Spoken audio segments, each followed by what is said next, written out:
The best thing about this video are 3 typical 9-ball situations that everybody will face eventually, and 3 amazing and cool solutions for it. So we're going to show you the 3 shots and explain to you exactly how we played them, so you can replay them at home. But before we do that, I have to ask you 2 questions. Have you ever lost games or even matches because of your bad safety and kicking game? Have you ever been in a situation that you were facing a shot and you couldn't pot the ball, but you also had no idea how to play a safety? Albin, please kill me with safeties. That's what I said to my brother at the academy. We basically played a few racks against each other, and his job was to just play safety all the time, and I had to somehow get out of it, not foul of course, and whenever I got a chance, of course I tried to hook him as well. Now why am I doing this? Because playing the safety game with somebody else, especially when it comes to my brother Albin, who is, in my point of view, one of the best ones when it comes to safety and kicking, it just helps your game tremendously. Very often we think in our own safety world, and we kind of get stuck sometimes with ideas. So whenever I have the chance, I love to play the racks with him and then really talk to each other. I'm asking him about his thoughts and insights, he's explaining his ideas, and it just opens up a new safety world to me. When you look at the pros, they can all pot balls, they can all play position, but I feel like the biggest gaps are very often in the safety and kicking department. So before I show you the 3 amazing escapes or safety solutions that you have to know about and you have to replay them in your club or at your table, I'm just showing you a little bit of footage of our safety and kicking training session together. So basically we're just playing safeties, we're just kicking, and for me this is so extremely valuable because I do believe that when it comes to the safety and kicking game, the women still have a lot of potential, and it is much more important when you're playing against the men. So for me, it's not like I don't know a lot of safeties and kicking variations, but whenever I play with Albin, I just want him to also tell me sometimes how he thinks and give me insights on why he's choosing that shot and how he's choosing this one. And that just gives me options. It's just very often I'm like, okay, yeah, I didn't think of that shot, or I didn't think to go 3 rails instead of 2, or whatever. So this is so extremely valuable, and whenever you have a chance to play with somebody who is really good in the kicking and safety department, use this chance, because you can only win. So this really helps you to think outside of the box and just to bring your kicking and safety game to the next level, because you know, you can pot balls, you can play drills and stuff like that, but when it comes to safeties, you need real situations, right? So therefore playing a game like this is, in my point of view, much better than to play separate safety shots, because this is like a real match, and that's what you need in order to get better at safeties, in my point of view. So whenever you do this, also understand that your first step that you need to focus on should be to not foul. So this is like, I know it sounds weird, but it doesn't matter how you hit the object ball at first, just make sure you get to know the rails, you get to know the angles, and you don't foul. You will be surprised how many matches you will, or games you will win just because you didn't give your opponent ball in hand after a safety. But of course I did foul, I did miss eventually, and I just put back the cue ball and tried again until I got it right. It's amazing how he plays the safeties and kicks, but it's so valuable, and in the end we had fun as well. Albin and I talked about 3 typical 9-ball situations where you cannot really pot the 8, but you also have a hard time figuring out a good safety.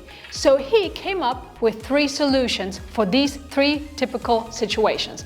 I played them, trying to figure out if they actually work. So here are the 3 typical 9-ball situations. So here is the first situation.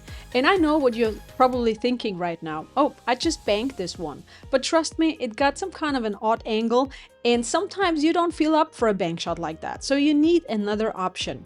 And some of you are thinking, I've seen this shot before. Yes, you have. Just recently, Joshua Filler played it, and he actually made the ball into the side pocket, which is another option when it comes to the shot. So Albin is basically playing a stun shot here over 4 rails or even 5 rails, depends on the speed. And I know it looks quite difficult, but when you play this a couple of times, you see it plays really nice. So now the most important thing with this shot is that you play a stun shot. There's no follow here because we need the right angle in the cue ball and the speed. Albin played it only with stun. I added a little bit of right spin to it. And I'm aiming for a little bit less than half of the 8 ball. But that depends on your setup, of course, and on the angle. So try that out. And one thing that you have to remember is that there is a possibility of you potting the 8 3 rails into the side pocket, and you just see this one right here now. This is not a lucky shot. We actually know that this can happen. So when you play 10 ball, make sure you call it. Note from Albin was to make sure at least one of the 2 balls are in the right position, because if the cue ball like now is close to the rail but the 8 ball isn't, you still leave a tough shot, and the other way around. Also make sure you switch around the cue ball on the 8 ball and try out different angles and see if the shot still works, so you know for the future what works and what doesn't work.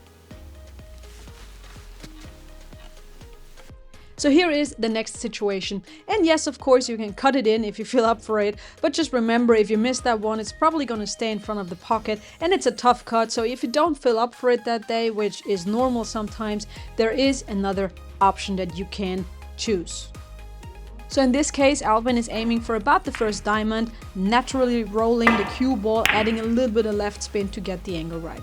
He played it 4 rails, of course perfectly behind the 9, but I don't think that's necessary, so don't focus too much on getting the cue ball behind the 9.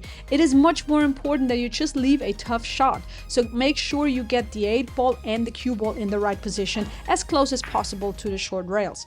So just please focus on that and don't focus too much on the 9 ball, because leaving this is still tough enough.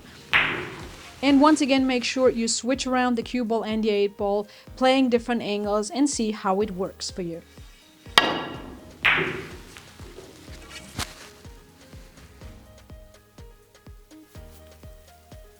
And now last but not least, this beauty here. And I know, when you look at the picture, you're like, well, that's a pot, that's a given, right? But set it up on your table and then have a look at it. It is extremely uncomfortable because all you can do is roll it in. That's already tough enough. The cue ball is gonna just go further down and you will face a long 9 ball. So Albin is playing follow and left spin, hitting the 8 ball about half. And look what happens. I mean, this is such a beautiful shot and really not that difficult to play. Of course, what you want to avoid is scratching into the corner pocket, so aim a little bit thicker first when you try it out and then see how it goes. Also understand the 8 ball is not frozen to the rail. That would be a totally different shot then. So there is a little bit of room between the 8 ball and the rail. Very often the first reaction to the shot is, ooh, left spin. In this case, that feels uncomfortable. But trust me, it seems much more difficult than it actually is. So don't be scared of this shot. And just make sure you focus once again more on bringing the 2 balls center table. That's all you need. That is tough enough. So don't focus too much on bringing the cue ball behind the 9. And just again, like with the other shots, switch around the cue ball and the 8 ball a little bit. Try out different angles and see how it works. And, well, look at this shot. It is really beautiful, isn't it? It's a wrap. Remember, work hard. I'll talk to you soon.